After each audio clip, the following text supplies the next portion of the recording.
Dan, here we are in the loft area with a very nice Union flag backdrop. Oh, I thought you weren't doing any more videos this weekend, Stan. Well, people have been in contact with me and they've said, Stan, we want more videos off you. No, they haven't. I just like the sound of your own voice. I wonder if that's a condition. Probably is, isn't it? I was incapable of making any videos yesterday. Far too many light refreshments, and I think I annoyed my wife. She's not speaking to me. So I don't know what I've done. It might be dropping a Makarov air pistol on the chest of drawers in the bedroom. Took the paint off. Oh well, that's life when you're a military collector and you've had too many light refreshments and you are mishandling your equipment, as one might say. Anyway, only tea today. Anyway, it's not even afternoon time. One of my online chums, military mad, messaged me the other day and he said, "Oh, I've got a certain type of replica air gun." And I thought, just checking my backlog and my channel, because it did take my channel apart, I realised that some of the stuff that I had on before isn't on there anymore. So I'm going to redress that and do a video on this. For the blurb, for the official about the rig, because obviously it's not a real one, it's and it's not deactivated, it's an air gun. But what I'll do is, first of all, I'll read from this fine publication, which we used the other day, and tell you about the real pistol. So, the real one, a Webley Scott Mark 6 revolver. Length 11 inches, weight 37 ounces, barrel 6 inches, caliber .455, rifling 7 groove right hand, capacity 6, muzzle velocity 650 feet per second, fixed sights. There is something about the sight, so if you look at just while I remember, the picture, it's got a little screw to adjust the front blade somewhat, or replace it if it gets damaged. This replica doesn't have that capacity. Oh, look, there's a furry friend. All right, mate. Please don't interrupt filming. Right, okay. So, the famous Birmingham firm of P. Webley & Son, later Webley & Scott, had a virtual monopoly on the supply of British government revolvers for very many years. The company's last and probably best known service arm was the Webley & Scott Mark 6. Seen here, not the tail, thank you. It was officially introduced in 1915 and did not differ very much from its predecessors, except that the earlier bird beak butt had been abandoned in favour of the more conventional squared-off style. It is of standard hinge frame type with a robust stirrup-type barrel catch, a tough and durable arm, and generally well suited to service use. Certainly it stood up remarkably well to the mud and dirt inseparable from trench warfare in the period of 1914 to 1918. In the course of World War I, a short bayonet was designed for the revolver, although it was never officially adopted. It proved effective for trench raids and similar operations, and many officers bought one privately. A detachable butt, much like those available for the Mauser and Luger self-loading pistols, was also provided. Didn't know that, but it was not widely used. This model was officially abandoned. It's a word, isn't it? We would have thought made obsolete, but it says here abandoned in 1932 in favour of a similar arm in the .38 inch caliber. Yeah, sorry, I thought I was doing well there. It's not very clear what he's saying here. So it was officially banned in 1932 in favour of a similar arm in .38 caliber. Okay. Specimen of this is on page 136. Officers still carried Mark 6s in .45 caliber when they were recalled in 1939. The model was made in huge quantities and many still exist. So it says on point. Right. So it's saying that it was replaced by this one here. That's where I got a bit confused. So, yeah, that's there is a website you can go on. I can't remember. Is it Movie Internet Firearm Database or something? I can't remember what it's called now. But there's a database, a website that does what firearms have been in films, whatnot, and you can check this out. That this, you know, adopted in 1915. It was in the film Zulu.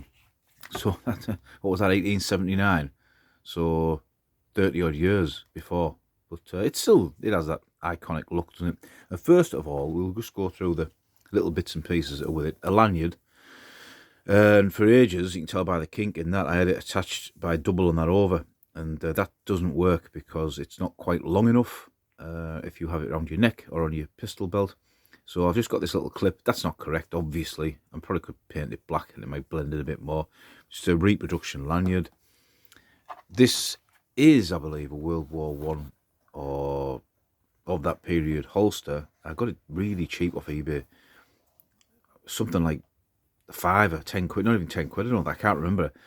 But it's been modified. It's been cut down, sadly, because I mean, and I think by the newness of the leather, don't go out of focus, you frigging thing. The newness of the leather there, I don't think it's been done long ago, but it's ideal for displaying this because it sits up in it like that. That's that. So that's the holster and the lanyard, and I'll put them over there. I do have obviously a weapon pistol belt for it with ammo pouch. This is actually a Repro case canvas. It's not a bad one. It's okay. I think at the time I couldn't stump up for the extra bit of money to get a real one. But there you go. That's it. So what is this?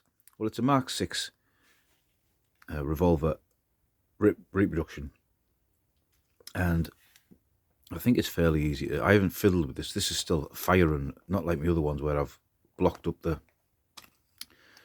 See, so the CO2 bulb goes in there, and you use your lanyard ring to tighten it up. And this is unlike the other ones. I don't know if what this is made of. The others seem to be made of that zinc alloy. This seems really heavy duty, and it's a lot simpler, the mechanism, compared to the real one. You've got 0.455 Mark 6 written on there. This is in battlefield finish, and this makes a nice display item, and it's fun to shoot with. They come in BB and pellet form. This is the pellet one. I prefer the pellet one, to be honest. Have a good look around it. Let's have a drink of tea. Oh, it's hard work being still on a stand here. Unlike the real one, this has a safety on there. So there, and it's double action. So you can do that, or you can do that. And it doesn't have, the real one would have a spike on there, which would be to hit the primer to set it off.